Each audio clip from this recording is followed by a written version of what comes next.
Hi everybody, Professor Cruz here. Welcome to our Week 2 lecture for our World Religions and Global Issues class, where we are turning to a little bit further and deeper dive into this question of religious violence.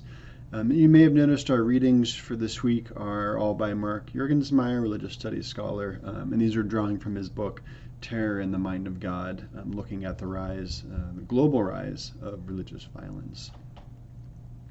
So again, I want to just kind of outline a bit of the kind of big picture for our readings this week. And that's really thinking more deeply about this link between religion and violence, and particularly looking at the three case studies that Juergensmeyer talks about among Christians, Jews, and Hindus. And as we notice from the readings this week, in order to really understand the rise of religious militants, we need to be able to look at, Juergensmeyer argues, the cultural background that gave rise to these individuals, as well as kind of that broader community of support and kind of ideological sympathetic thinking that allows for these movements to emerge. Now, as you recall from our readings, one of the hallmarks of many of these religious militants is a very strong absolute belief that what they're doing is not only right, but more importantly, that their actions are divinely sanctioned, even to the extent where killing people or blowing up structures, abortion clinics, temples, and other locations can be justified.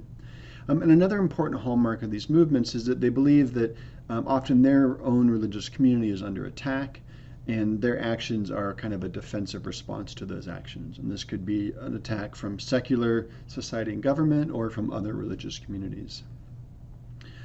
We also want to keep in mind, as we think about these examples of religious violence, that by and large, these religious militants represent a relatively small portion of their own kind of faith traditions, and by and large are rejected by kind of the broader community that they come out of.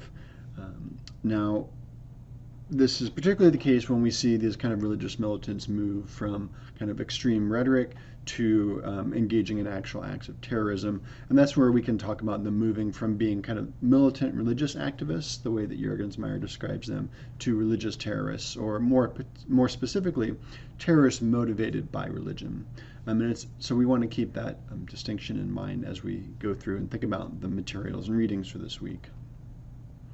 So we begin kind of with an overview of thinking about this relationship between terror and God.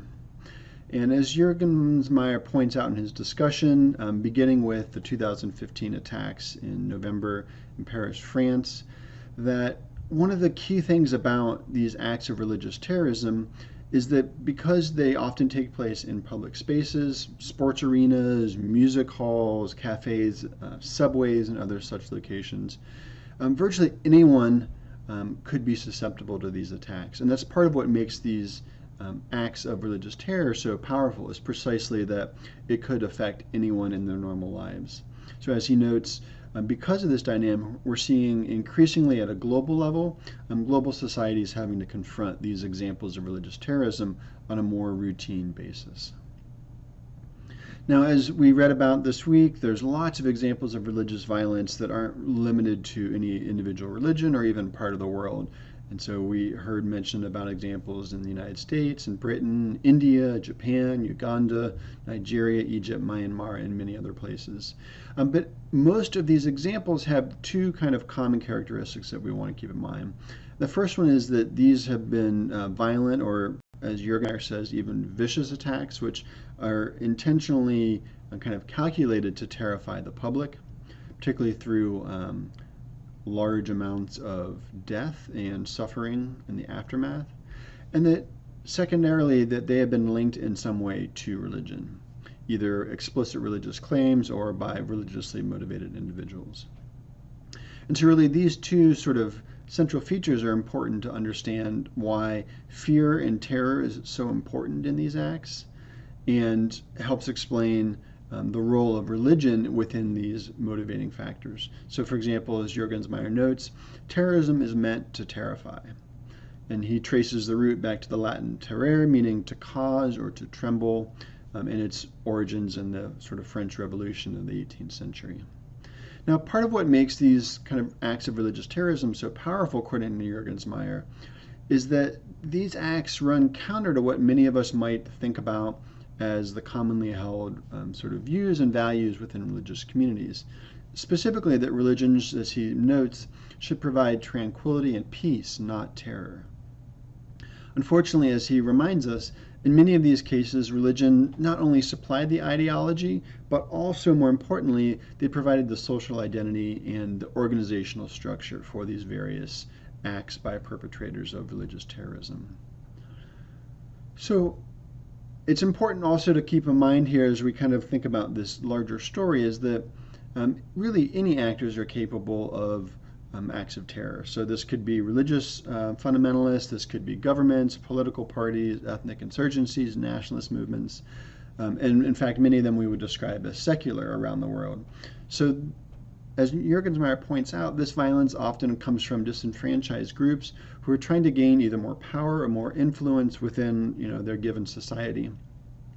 But unfortunately, more often than not, it's religion, when combined with social and political and other factors, that is a motivating factor in terrorist act.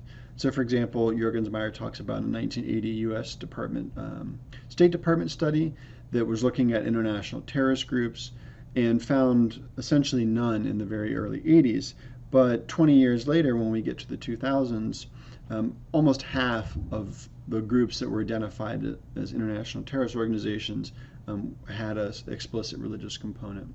As he notes, they were Jewish, Muslim, and Buddhist.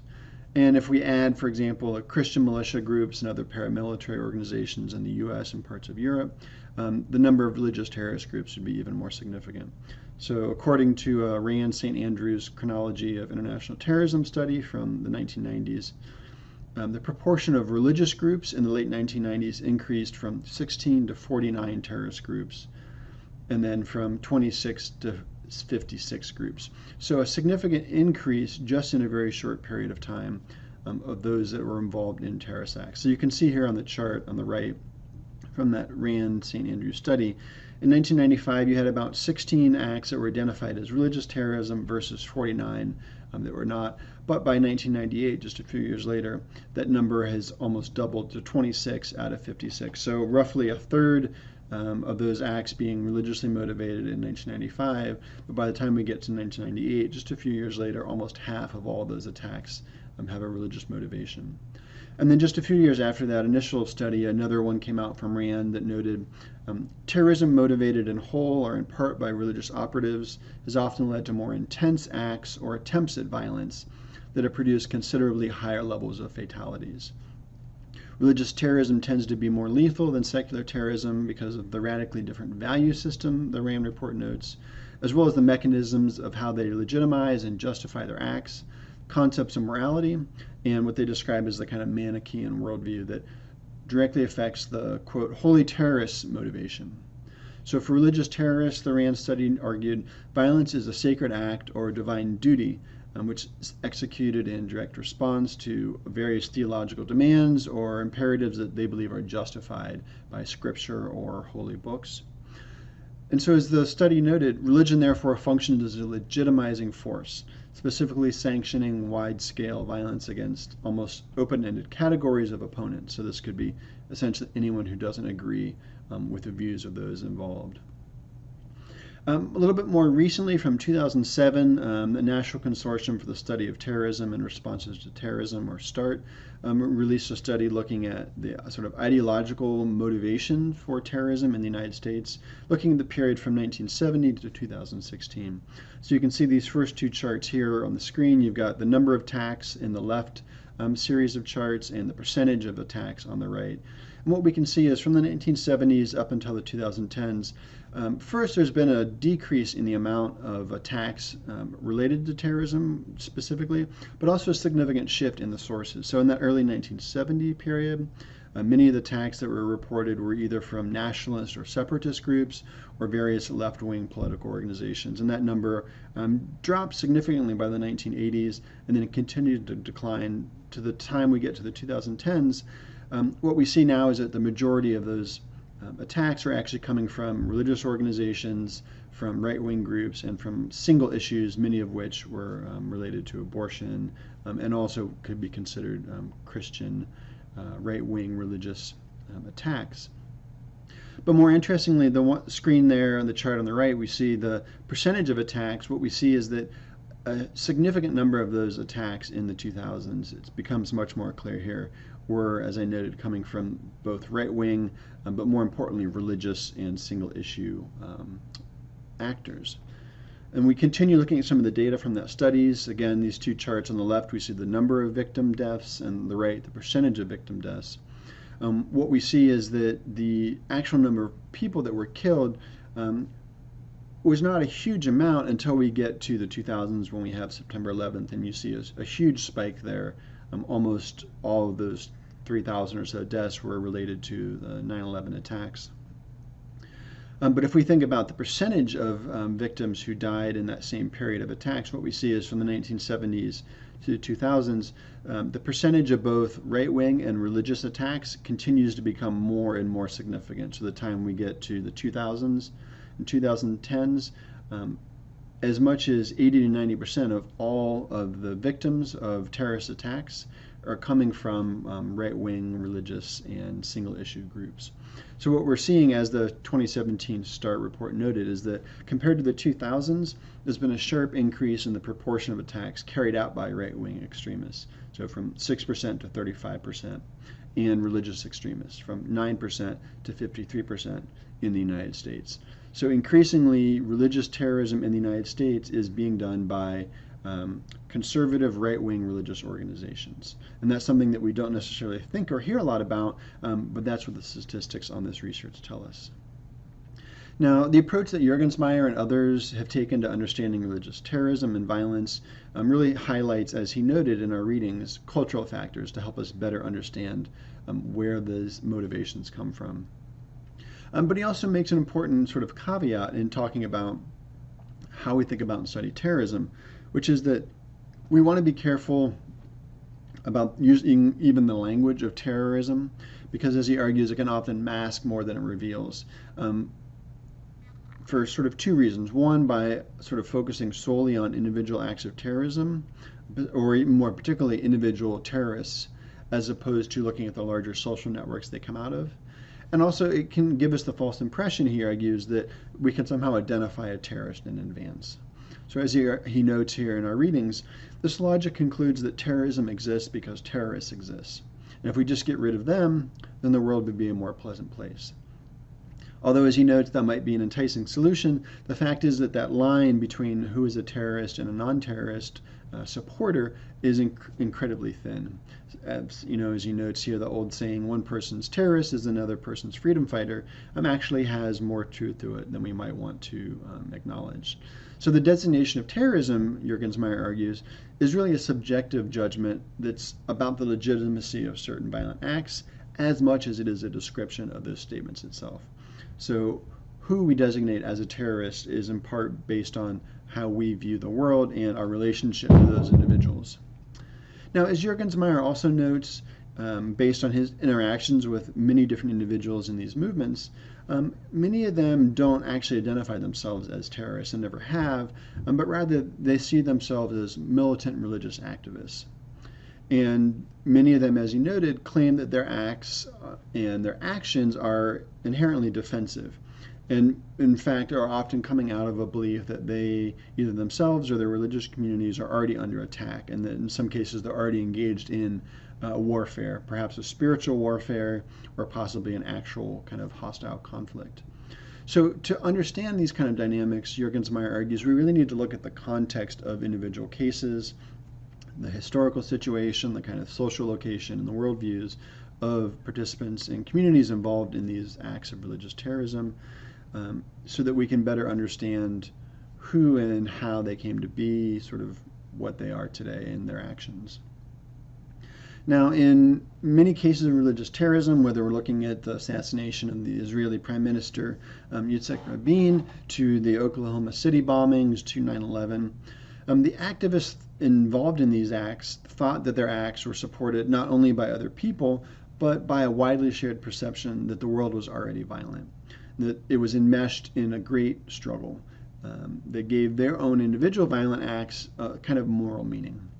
And so this is a significant feature, he argues, of these sort of cultures of terror, the perception that their communities are already under attack, are being violated, and that their acts are therefore simply responses to the violence they've experienced. Now, as I noted, he says we can think about these dynamics as producing cultures of terrorism, by which he's thinking about both the ideas and the social groups that give rise to this religious violence. And in his own work, he takes what he describes as an epistemic worldview analysis to understand these kind of situations, which is where, as from a scholarly perspective, we're really trying to focus on how does our social environment, the people around us, the ideas we're being exposed to, how do those shape our worldviews, our cultural values and beliefs, our actions, and the kind of the systems of meaning, the symbolic and otherwise, that allow us to interpret and understand what's going on in our world. And taking that approach, he argues, allows us to produce a kind of comparative cultural study of religious terrorism, which is what his book attempts to do. The hope is that by looking at these examples and cases and individuals, we can get a better sense of what motivates them, and also perhaps equip us as scholars and kind of members of the public to be able to better respond to and hopefully decrease these kind of acts of religious violence in the future. So when we delve into kind of the first sort of focused case study looking at Christian terrorism, Juergensmeyer reminds us that prior to 9/11, most acts of terrorism in the West were done by Christians, not Muslims, even though many people have sort of come to associate Islamic terrorism as the main threat in the world today. But in the years since 1990, there's been far more terrorist attacks by Christians and Muslims in Europe and in the United States, which, again, as we noted, this may come as a surprise to many people who don't think about terrorism and Christianity going together, especially not in the United States. And so three of the individuals that we looked at in our readings this week are Michael Bray, who was arrested and charged for attacking abortion clinics in 1984 and 1985, Timothy McVeigh, who was found guilty of the Oklahoma City, the federal building attack in 1995, and then Anders Breivik, who was in Norway, who is responsible for bombing and attacks on youth camps in 2011. As Juergensmeyer notes, all three of those individuals believed that their actions were justified by their sort of Christian teachings and theologies, and were completely logical. That sort of what they were doing was completely logical within those frameworks. For example, as Bray noted, I consider blowing up a place where babies are killed a justifiable act. Now, if we look at Anders Breivik in Norway, what we find is that he was obsessed with this idea of Europe being overrun by Islamic culture, liberal politics, and ideas of multiculturalism.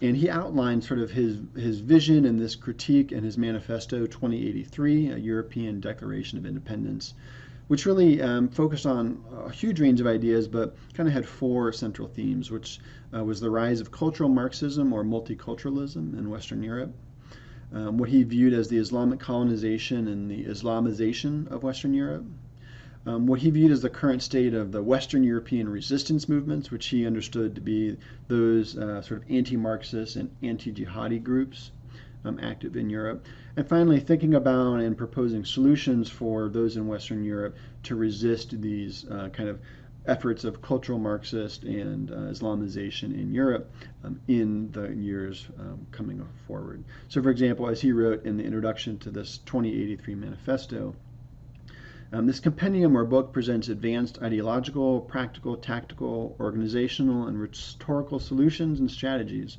for all patriotic-minded individuals and movements. The book will be of great interest to you whether you are a moderate or a more dedicated cultural conservative nationalist. Now, Breivik believed his actions would spark kind of a new Christian crusade against Islam, a point that, for example, is reflected in his choice of the 2083 title in his manifesto, which marked the 400th anniversary of an important defeat of the Muslim Ottoman Empire at the 1683 Battle of Vienna against the armies of the Holy Roman Empire. So, for example, Juergensmeyer notes about Breivik that, like many modern terrorists, his violent acts were really kind of a performative act trying to show that he was in charge and could somehow push back against this, what he viewed as kind of a cosmic battle between the existential forces of good and evil taking place in Europe. And really, he saw himself as, in a way, kind of recreating this earlier historical moment in which European society was victorious over Islamic forces. Now, Breivik's call to arms didn't have the sort of rousing call to Christian faithful armies to emerge that he hoped it would. But looking back kind of now, in hindsight, we can see that his attack was part of a larger kind of growing string of attacks from both white supremacist and Christian nationalist groups that are increasingly happening both in the United States and Europe. Now, similar to Breivik, when we look at Timothy McVeigh, his actions also come out of this kind of idea that he's engaged in a larger cosmic battle that was informed both by Christian nationalist and white supremacist views. And like Breivik, his choice of dates for the attack, April 19th, 1995, was linked itself to an earlier series of events, the siege, and the last day of the siege, in fact, of the Branch Davidian compound in Waco, Texas in 1993, in which 76 people died, and you can see that pictured in the background here on this slide. Juergensmeyer didn't mention it, but another possible choice for that date by McVeigh is that April 19th, 1985, a decade earlier, was also marking the end of the government siege against a Christian identity group that we've read about this group this week, known as the Covenant, the Sword, and the Arm of the Lord, or CSA. Now, McVeigh didn't write kind of an extensive manifesto like Breivik did with his 2083, but his writings did draw heavily on what's known as the Turner Diaries, which was a book written by neo-Nazi author William Pierce. He wrote under the kind of pen name of Andrew MacDonald. That in the story itself in the Turner Diaries is basically about an apocalyptic battle between a group of freedom fighters embodied by Turner, one of the main characters in the story, who's fighting against this tyrannical U.S. government. So as Juergensmeyer notes, this novel explains McVeigh's motives in a manner eerily similar to the writings of Breivik in his manifesto. McVeigh thought that liberal politicians had given in to the forces of globalization and multiculturalism, and that the, quote, mud people who are non-white, non-Christian, non-heterosexual, non-patriarchal males were trying to take over the country. To save the country for Christendom, the righteous, white, straight, non-feminist Christian male had to be shocked into reality by the force of an explosion that would signal to them that the war had begun. These ideas are also a part of the Christian subculture in Europe and the United States that imagines that Caucasians have been granted superiority by divine right. This is an idea that's central to a specific movement known as Christian identity, and we'll look at them in just a moment here. You can see a drawing there of the equality police parked out front of this building coming to take away Turner and his supporters. So to kind of give you a sense of what this book is about and how it's being promoted, here's a brief clip from just a few years ago promoting the sale of this book and kind of an abridged audio recording that was done by the author. The year was 1975 when the adventure began. The Turner Diaries. Dr. William Pierce, a professor of physics, had left academic life to use his knowledge in a radical new way. And he created an adventure like none before. A book that has been loved and hated more than any other in modern times. The Turner Diaries. The diaries of a man who changed the world. The diaries of Earl Turner, a man who made the revolution possible. The Turner Diaries. Earl Turner and his comrades live in a time very much like our own. The system is suppressing freedom. The system is oppressing white people. But not everyone supports the system. A brave band of men and women fight back against incredible odds. This is their story. This is the Turner Diaries. So it gives you a sense of sort of the worldview behind this book and this kind of broader movement. So as I mentioned, the Christian identity movement that inspired McVeigh and others like him, such as Robert Rudolph, who was involved also in a string of abortion bombings and as well as attack on the 1996 Atlantic Olympics. These individuals and others, such as Michael Bray, saw themselves engaged in a culture war against modern society and its various ills, so things like abortion, homosexuality, multiculturalism, even gun control. As Juergensmeyer notes, the theology of Christian identity is based on racial supremacy and biblical law. It's been in the background of many extremist American movements like the Posse Comitatus, the Order, Aryan nations, and it's a popular view amongst many militia movements, including motivating Buford Furrows, who in 1999 attacked a Jewish center in Granada Hills in California. Now, as Juergensmeyer also reminds us, Pierce and Christian identity activists yearned for a revolution that would undo America's separation of church and state. Or more importantly, because, as he notes, they disdained even the organized church, they wanted to merge religion and state into a new society governed by religious law.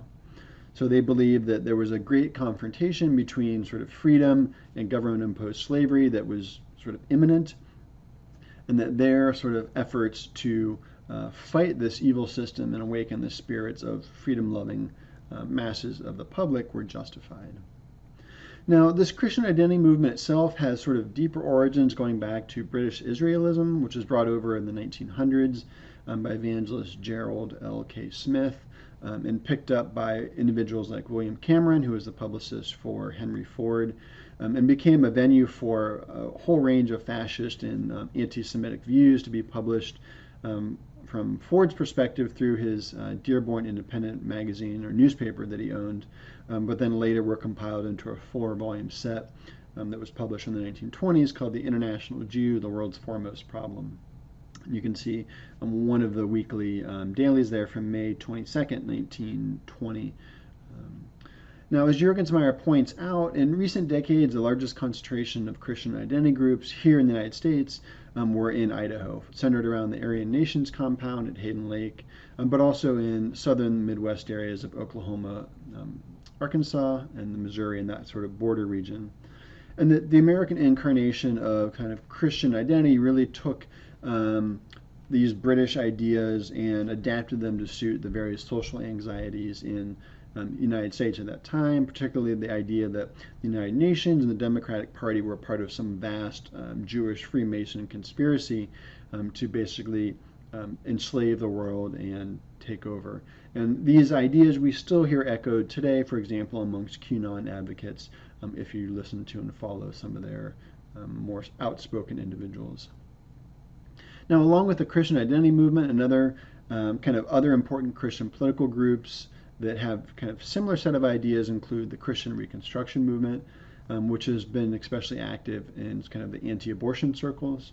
And as Juergensmeyer notes, the activists are not just pro-life, but they also support a radical agenda of refashioning American society around what they understand to be Calvinist notions of Christian politics in order to make America a truly Christian nation. So Michael Bray is a good example of these kind of militant religious activists who were engaged in religiously motivated acts of terrorism. So Bray and several others were found guilty for a string of abortion clinic bombings in the 1980s. And Bray himself was also widely suspected to be the author of an unsigned, anonymous underground handbook for anti-abortion activists called the Army of God, which included a whole range of different sort of anti-abortion politics and critiques and discussions about Christian warfare and actual sort of tactics for engaging in kind of combat against abortionists and others that they disagreed with. So, for example, as the opening statement from the Army of God notes, this is a manual for those who have come to understand that the battle against abortion is a battle not against flesh and blood, but against the devil and all the evil he can muster among flesh and blood to fight at his side. It is a how-to manual of means to disrupt and destroy Satan's power to kill our children, God's children. So you can see one of the logos of the Army of God, which reads there, "Get ready to fight for holiness and righteousness." And one of the Army of God banners there, which cites Proverbs 24:10 through 12, which reads, "If you falter in a time of trouble, how small is your strength? Rescue those being led away to death. Hold back those staggering towards slaughter. If you say, 'But we knew nothing about this,' does not he who weighs the heart perceive it? Does not he who guards your life know it?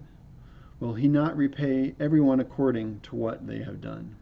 So again, this idea of both biblical judgment and biblical sanction for protecting those facing slaughter, which for the Army of God are those unborn children that are soon to be aborted. Now, as Juergensmeyer remarks about his conversations when he interviewed Bray, I found nothing sinister or intensely fanatical about him. He was a cheerful, charming, handsome man in his early 40s who liked to be called Mike. He was hardly an ignorant, narrow-minded fundamentalist. He, for example, Juergensmeyer says, enjoyed a wine before dinner and talked quite knowledgeably about theology and politics. But kind of behind that veneer of this sort of outwardly affable individual, Bray's politics revealed a Christian theology that justified not only defending abortion clinic bombings and murdering doctors, but actually sort of celebrated them. So according to Bray, Americans live in a situation, as Bray said, that was comparable to Nazi Germany, a state of hidden warfare, and the comforts of modern life had lulled the populace into a lack of awareness of the solution. Bray was convinced that if there were some dramatic events, such as economic collapse or social chaos, the demonic role of the government would be revealed, and people would have the strength and the zeal to take up arms in a revolutionary struggle. So as Juergensmeyer notes, what he envisioned as the outcome of that struggle was the establishment of a new moral order in America, one based on biblical law and a spiritual rather than a secular social compact. So when Juergensmeyer, for example, in his interviews asked Bray how he justified abortion clinic bombings and the killing of doctors, Bray responded that these were defensive acts and not punitive acts. So for Bray and others like him, as we've seen, this kind of claim to a religious defense is really central to how they justify their acts of terrorism. So this is actually quite interesting. This is a brief clip from a documentary by Richard Dawkins, ostensibly sort of critiquing these religious worldviews, but it gives us an interesting glimpse of Bray and his politics here. So take a listen. If you take the good book to its literal extreme, and some people do, you can justify murder. In 1994, the Reverend Paul Hill shot and killed Dr. John Britton outside his abortion clinic in Florida. In 2003, Hill was executed for murder. But he went to his death, claiming his actions were backed by Holy Scripture. I'm going to meet Paul Hill's friend and defender, the Reverend Michael Bray. Mr. Bray? Yes, sir. Hello. Hello. I'm Richard Dawkins. Good to meet you, sir. Michael Bray. Nice On what moral basis can he, as a Christian, defend a self-professed cold-blooded killer? Your friend, Paul Hill, who was convicted of murdering a doctor, he took the law into his own hands, didn't he? No. Paul Hill, by his own testimony, acted defensively, not in retribution. That's the job of the law. The job of the law is to punish. Yeah. The job of citizens is indeed, out of love, to protect one another. Does it ever occur to you that that doctor had a wife to grieve for him and Paul Hill killed him?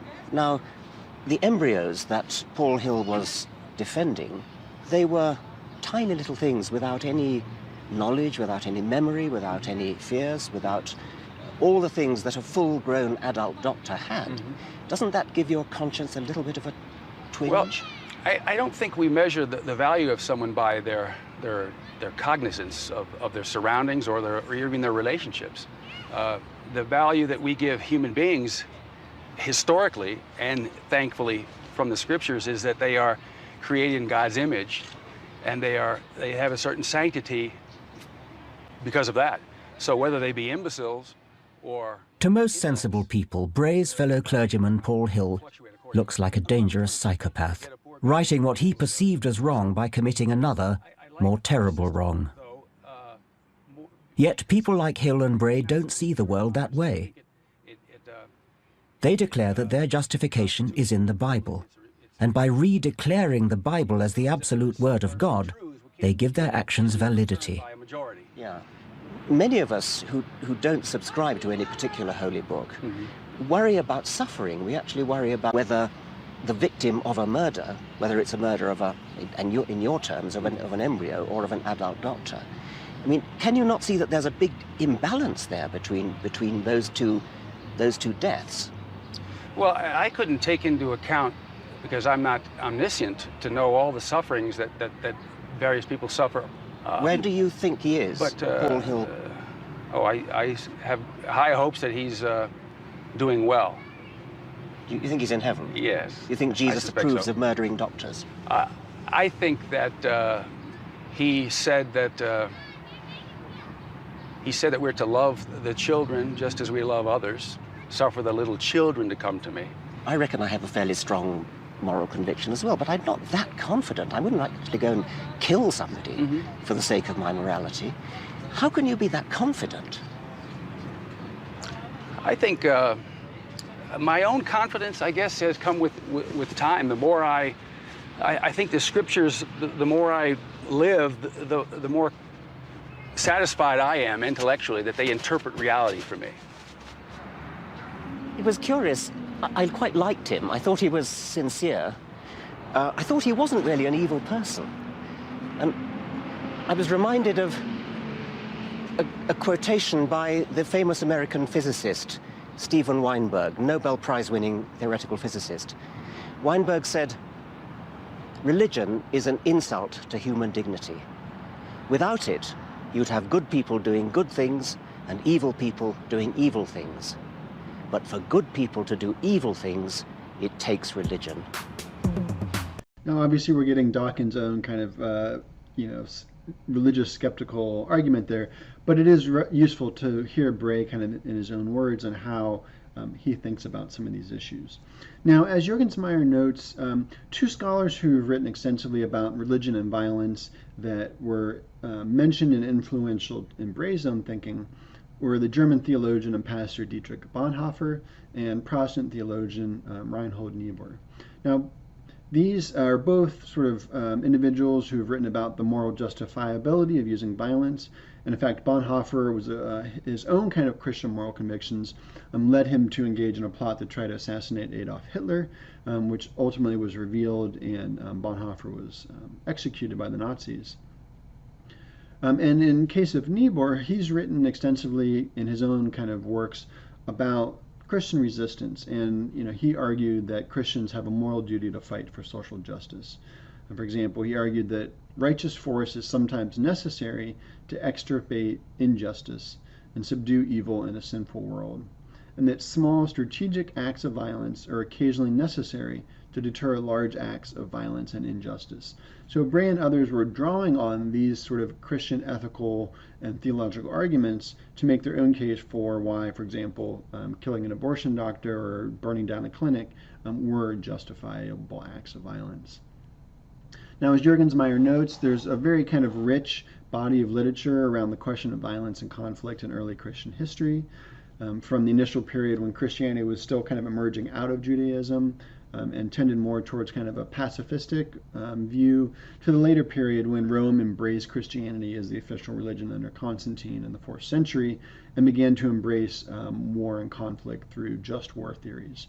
Now, some of you may be familiar with this, but the doctrine or theory of just war, or jus bellum justum in Latin, was first introduced by Cicero, but was really most famously elaborated on by Augustine of Hippo, who we know today as St. Augustine.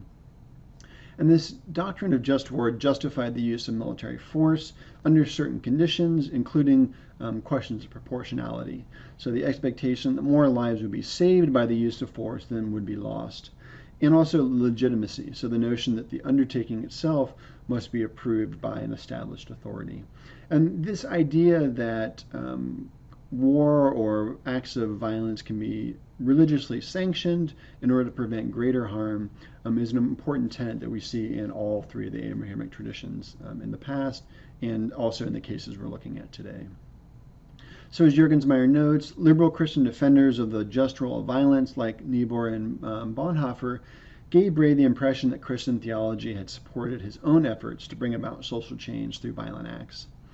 But Bray differs from Niebuhr and Bonhoeffer theologically and in his interpretation of the contemporary situation, such as comparing America's democratic state to the Nazis and advocating for biblically based politics and kind of an end to secular government.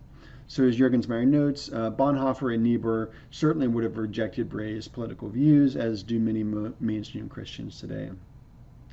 In particular, as Juergensmeyer points out, both Bonhoeffer and Niebuhr, like many modern theologians, accepted the kind of church-state separation and the secular state, and actually felt it was necessary.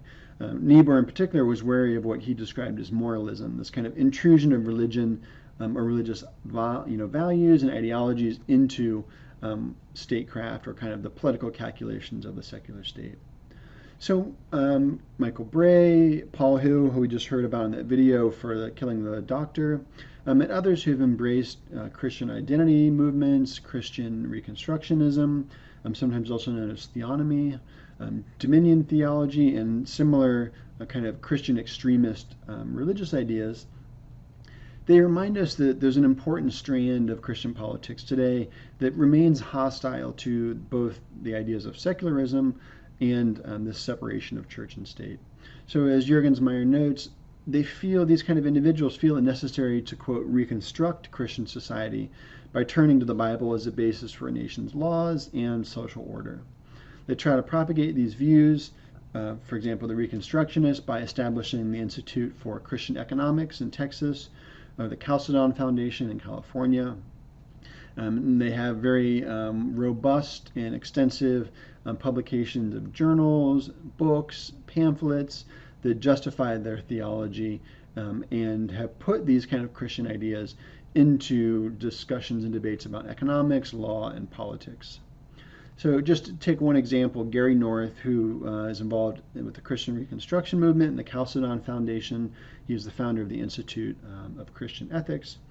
He wrote in 1982 in his article, The Intellectual Schizophrenia of the New Christian Right, in the publication Christianity and Civilization, the following. So let us be blunt about it.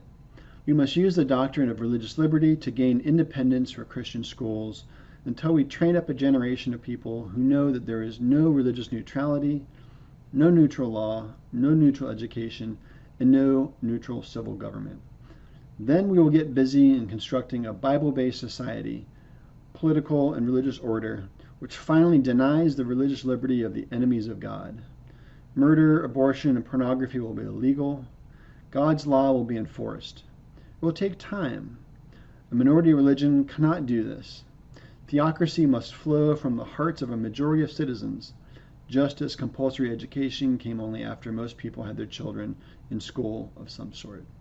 So these are precisely the kind of ideas that lead to these various acts of Christian terrorism when they go from rhetoric into action. Now, as Juergensmeyer points out, within these various militant Christian religious worldviews, there's a subtle but really important theological debate or distinction that has a lot of significance for people involved, and that has to do with the return of Jesus in the end times. And this split, for those of you that are familiar with some of this religious politics or have studied a little bit of these movements in the past, will know that this is a split between the postmillennialist and the premillennialist view of history. And this, for example, the Christian identity movement and the Christian Reconstruction movements both advance this post-millennial theology, and as well as other militants like Pat Robertson and the Christian Coalition that was part of the early 1980s Christian New Right. So kind of very briefly, postmillennialism is a belief that Christ will return to the earth only after the 1,000 years of religious rule that sort of characterizes the Christian idea of the millennium. And so because of that, Christians sort of have this proactive obligation to bring about the social and political conditions that will make Christ's return possible. Now, by contrast, the premillennialists believe that the view that this 1,000 years of sort of Christendom will come only after Christ returns. And so there will be kind of this cataclysmic moment in world history, and Christ will return. But because of that, there's not the same urgency to kind of bring about this sort of moment of Christian dominion for 1,000 years, but rather Christ will just come and it will happen. So this question about will this sort of 1,000-year reign happen before or after Jesus returns shapes a very important strain of these religious politics and whether or not there's kind of a political need to act now on the part of these believers. So, for example, as Juergensmeyer notes about Bray, his position is part of a great crusade conducted by a Christian subculture in America that considers itself at war with the larger society and to some extent victimized by it. And then armed with these theological explanations of Reconstruction or Christian identity, writers within these subcultures see themselves as justified in their violent responses to this perceived vast and violent repression by secular society, and in some cases also by Jewish sort of conspiracies against these various satanic forces. So it's precisely these kind of ideas moving together and then being put into action that gives rise to these various forms of Christian terrorism in the United States, in Europe, and in other countries. Okay, so that wraps up our sort of first part of lecture for week 2, looking at sort of Christian terrorism and religious violence. And in part 2, we'll move on to look at cases of Judaism and Hinduism.